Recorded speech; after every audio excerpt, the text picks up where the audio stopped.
পথে নেমে যাও। বলছে বাবা, যেতে যেতে জীবনের বেলা তো সব চলে গেল,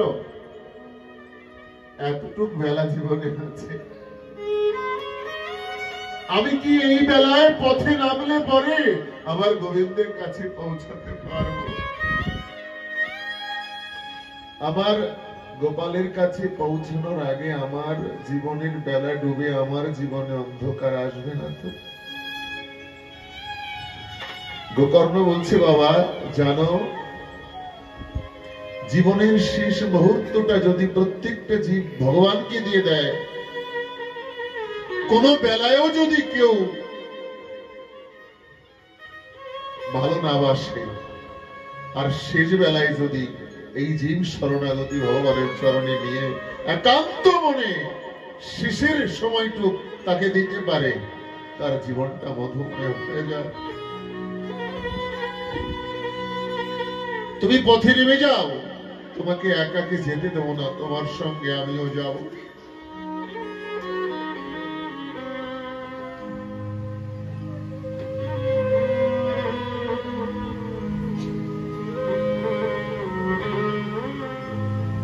গোকর্ণকে জড়িয়ে ধরে আত্মদেব শর্মা বলছে ভগবানের কি খেলা, একদিকে এক পুত্র আমাকে আঘাত দিল, আর একজন আমাকে কোলে তুলে নিল।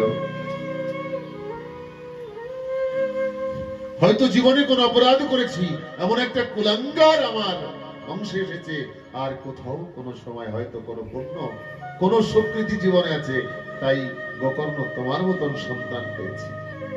পিতার হাত ধরে পুত্র চলে গেল সাধনায়, গয়াধামে গিয়ে শুনতে পায় পঞ্চগণিকার আশ্রয় নিয়ে ধন্ধুকারী পঞ্চ নারীর আশ্রয় নিয়েছে। গণিকা পরনারী, পঞ্চনারী ভাবছে আমাদের দেহের সুখ নিচ্ছে তো, দেহের যৌবন কতক্ষণ, ভালোবাসা যতক্ষণ।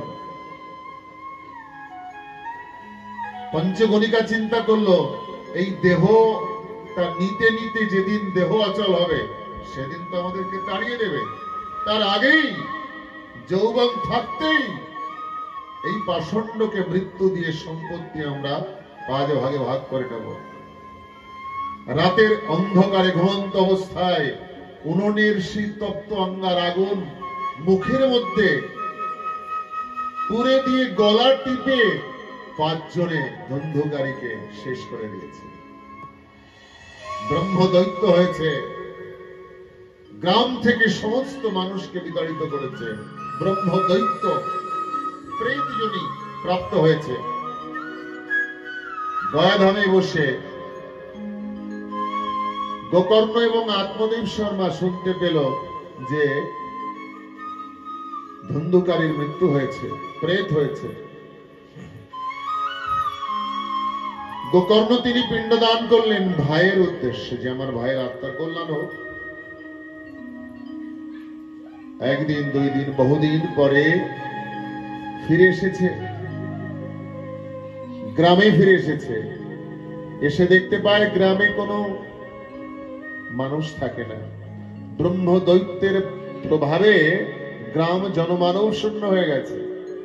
কখনো ঘোড়া হয়, মানে কখনো হাতি হয়, কুকুর হয়, বিড়াল হয়, মানুষকে ভয় দেয়। গ্রামে কেউ নেই। একটা বড় বৃক্ষে তিনি আশ্রয় নিয়েছেন। বহুকাল পরে গোকর্ণজি এসেছে, সেই বৃক্ষের নিচে বসেছে, তাকেও ভয় দিচ্ছে। কে তুমি? অহম ভ্রাতা তদীয়স্মি গন্ধকারী নাম ইতি।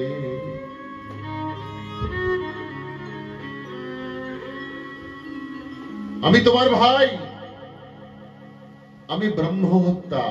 আমার মাকে মেরে দিয়েছি, পিতাকে তাড়িয়ে দিয়েছি, পঞ্চগণিকার ষড়যন্ত্রে আমি মৃত্যুবরণ করেছি।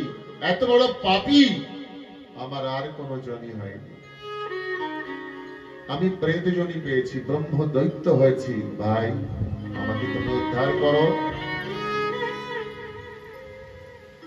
অহম ভ্রাতা তদীয়স্মি ধন্যকারী